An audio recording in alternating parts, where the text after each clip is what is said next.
Welcome. I'm Diana Harvey. I'm Stacey Van Schenck. I'm Elizabeth Hole. I'm Cindy Walker. Happy Halloween! Happy Halloween!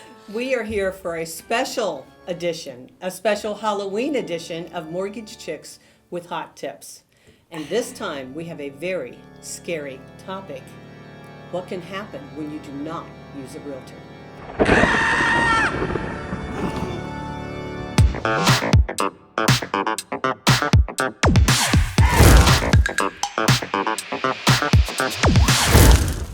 So, Cindy, what can happen when a realtor's not involved? Well, let me just tell you, speaking from experience, when we bought our house many years ago, we bought for sale by owner, and it's because I fell in love with the house. It was, tri-level, not like the normal ranch style, so we were like, okay, do we dare? Because I have a lot of friends that are realtors, and I've just never believed in for sale by owner.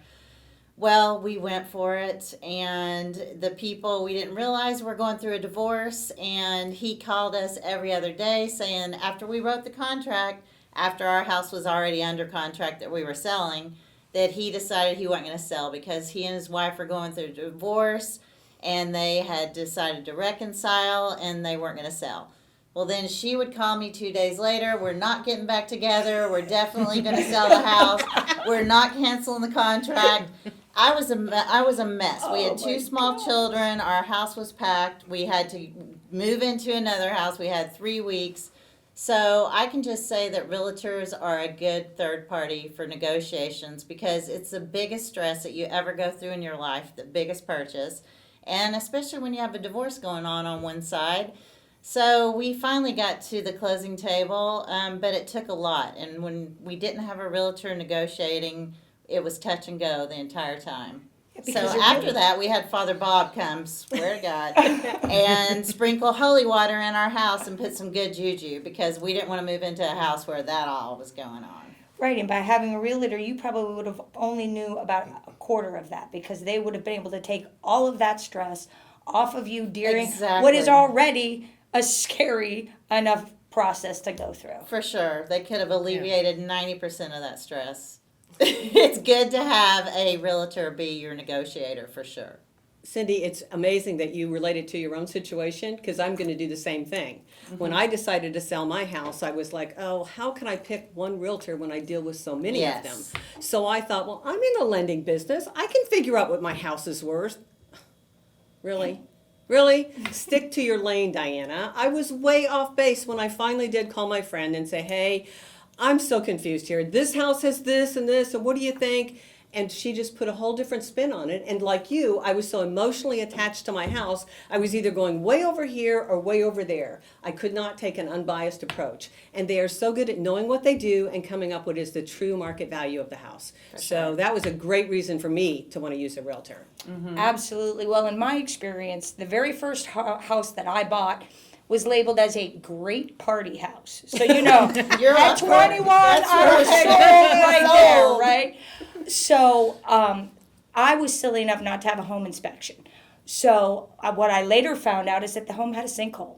Oh. But had I had a realtor who would have talked one single bit of sense into my cowardly lioness self, because I thought, oh, my husband's handy. He can do anything. Well, I did it. Little did I know it would be everything. So having a realtor involved in the transaction to lead you what you don't know, you need to know, and then negotiate repairs because if things do come up, they can negotiate that. I mean, I don't know how to negotiate. If we have a window crack, do we lower a sales price? Do you got Joe Blow to fix it? What if they don't hire the right person to fix it? How am I going to protect myself? So handing that over to a realtor, especially in this market, you want a lion of a realtor negotiating your repairs for you. Oh, absolutely. And I think, whenever I get a call from a borrower and then they say, I'm going to do for sale by owner. We call it FSBO in our industry. Mm-hmm. When I hear FSBO, I just think, we want to run. Please we want to no, run and hide. No. And I talk them out of it 9 times out of 10. Right. But, consider you're selling your house and you have home inspections, or you have appraisals, or you have a hot water heater has to be inspected because of an appraisal report. If you work a full-time job, are you going to take that much time off work to go meet someone at your house? Are you going to meet strangers at your house when you list your house for sale at all hours of days and night to go through your home?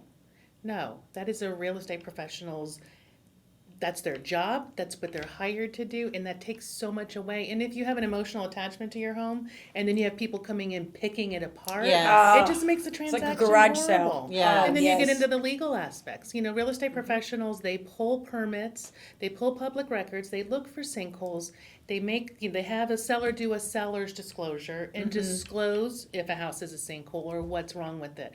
From a legal standpoint, you have to use a realtor's FAR contract. They know what's supposed to go into the contract. Right. They make sure Absolutely. you're protected. You don't go Absolutely. buy one at Home Depot or Office Depot. No. I mean, you put yourself up for such a huge liability. Absolutely. Not only a liability, but every contract comes with what? An earnest money deposit. And in these days, it's not the $500 or $1,000 we used to see. No. On these bids, they're wanting $5,000-$10,000, and if you don't have somebody who knows how to protect that, not only at the end of the transaction or non-transaction are you out the house, but you're out the cash, Yep. and that's sad. And they know what it takes in this market to get an offer accepted. So that's another aspect that they're very, Absolutely. very educated on.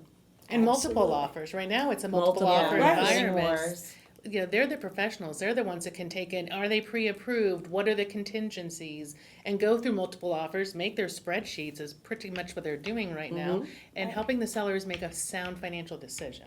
For sure. Absolutely. Also making absolutely sure not only that you're safe and protected, that no one's coming to the property that shouldn't, but they look at the property different than an owner would, and they'll say, you know what, you may want to put your jewelry up.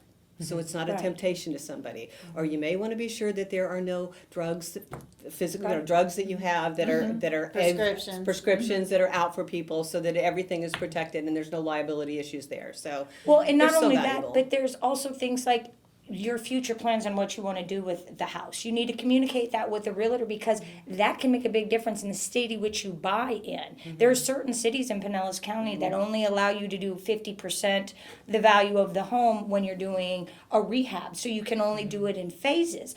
And so if you bring someone from out of state who thinks that they could do a full tear down on a beach property that's this little condo that they got a great deal on, and then they find out they tore it down and They go to the I county. can right. I can only rebuild it, a quarter at a time. You need to know these things that a local realtor will know that we don't know, that we don't even know necessarily to ask those type of questions. It's definitely out of our lane. And with appraisals, it's willy-nilly these days. You know, some appraisals are coming in low, and the realtors are negotiating that, the selling agent with the listing agent, because there's a lot of negotiation with the values on these properties these yeah, days. it doesn't end just with the offer being accepted. There's a Right. lot more that goes on. Absolutely, and like Stacey talked about in our bubble episode, a realtor can lay out if you go over purchase price, and they can help them understand what it should appraise for, what they would be willing to pay over how much, and then we can help them figure out how long it'll take them to recoup that cost. So Right. in this market, it's more than the, put it up on the outdoor, nobody comes, nobody this, nobody that, just click a button. Oh yeah, not me. Not this cowardly lion. That scares me. Yeah. Definitely keep your emotions out of it. Hire a realtor. Stay safe. Hire a realtor. Legal aspects. Hire a realtor. Bottom line is, Hire a realtor.